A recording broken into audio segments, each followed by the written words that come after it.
I think this is the simplest form of a center lathe. It's the simplest of all design. So let us discuss what's the basic parts of a center lathe. I think this is a head stroke. It is a carry. This ender portion is called carry. This is called tailstock, and all these things, it is erected upon a Good. bed which is made up of cast steel. So let's discuss about a tailstock. We already discussed about the major functional details of a headstock. So now we're going to the tailstock, what exactly is, and what are the different functions of a tailstock. It's a structure details also. The tailstock is something. It is a structural member or component of a ideal part of a lathe. I mean the central lathe, and it is to provide additional support to a long workpieces. I mean, in mass production, your component size is not limited to this thing.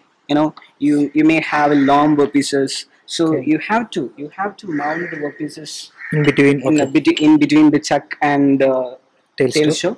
So you can adjust the tail show depending upon the different Okay. depending upon the different length. Actually, the maximum length of a work that you can turn on a lathe Lathe. is limited to the maximum distance between The chuck. the chuck and The tailstock. Tailstock. Okay. Okay. okay, you can mount the workpieces like this thing, and other functions of tailstock is that this portion is called lathe center. I mean, this is a lathe center. Lathe center for basic purpose is that to provide the additional support. You can easily replace the lathe center with some sort of some sort of different tools like reamer. Okay. Okay. You can do internal reaming, Yeah. drilling operation also by replacing the center. You Okay. can fit different tools here. Different tools here. Okay. Okay. You can perform any operation if you want. That is the purpose of the tailstock. Tailstock. Okay. And what I'm saying that the function of the tailstock is not limited to the support. Just holding the workpiece. More than that, actually. More You than can that. do different operations like drilling, reaming, and all those all things. these things. Okay. Let's discuss about the sender. So I think this is a sender. Mhm. This is an anti friction roller sender, and this portion is actually called the sender. Mhm. This is anti frictional structural details, Okay. and some sort of a bearing mechanism provided here. And this sender is rotating. Okay. The only part component rotating in this that only. Okay. Okay, and this portion is called tapered shank. Shank. Okay. Actually, the structure, I mean, all the component made from tough steel, and it is properly heat treated in order to give additional stiffness, embed strength, etc. etc. Okay. Okay. Temperature resistance and all. Okay. It seems like it is sometimes tapped and all. Yeah, we provide some kind of a standard tapper on this thing and this portion. When you detail go into the tailstock structure, you can see that it is mounted upon the Bed. bed, and it have a hollow structure. This is entirely a hollow structure. Inside that hollow structure, we insert another hollow shaft. Shaft, Hollow okay. shaft called barrel. When you cut the barrel in a half-like manner, you can easily see that this portion is actually hollow tapered thing. From this portion to this portion, it is entirely hollow thing. It is a uniform cross section actually. Cross section. Okay. And this is a Solid part. this is a solid part, and there is a screw just like lead screw provided here. Okay. Actually, it rotates inside a screw mechanism. So okay. like a bolt, you can adjust the position of Yeah, the yeah. barrel. Okay, I okay. mean, you can convert the rotary motion into linear motion. Linear motion. So Great. in order to constrain this barrel, to linear motion to prevent the rotations, impulse rotations, there is a slot provided here. You can see. Okay. Yeah. That slot is Preventing the rotational motion. preventing the rotation, and there is some sort of projections provided in this hollow structure. Hollow structure. Great. So you can easily prevent the rotational motion. That means this barrel have only axial motion. Axial motion. We are preventing the rotary motion. Yeah, we don't want any rotary motion. Can you show how to fix that spindle on that?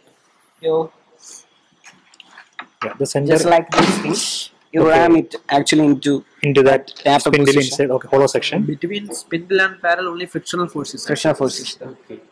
So this conical shape is enhancing the friction. Enhancing the friction. The basic idea behind providing the standard taper is that we provide this taper on this portion and inside this portion. This is something it is having same kind of tapper. That's called, the tapper is called Morse tapper. I think there are so many different types of tappers, but in these cases of machine tools, we provide Morse tapper. So after you insert in this center into barrel, you can easily adjust the position of. Okay. Adjust the length. If you want. And there is a locking mechanism provided here, so you can easily lock at any position if you want. So after you lock this thing, it do not perform any rotary motion. Or any any rotary motion, and there is no axial motion. Also. Then there is another bolt. Actually, you have to adjust the tailstock depending upon the length. So there is a bolt provided here. The bolt actually, when after loose this bolt, you can adjust the position of tailstock along the bed actually. Okay. So according to the length of the workpiece, we can adjust. We can adjust this. And by locking it, actually we are locking this part. This part. And this is an offset adjusted screw, I think. In some operation, just like you already just like taper turning. I mean, in cases of taper turning, you can perform the taper turning by tailstock setter method. For that purposes, by rotating this screw, you can adjust. You can give some transverse offset to tailstock. Okay, you can move from the center actually. I think you can easily move from the center. Okay. So when you perform the operation just like this thing,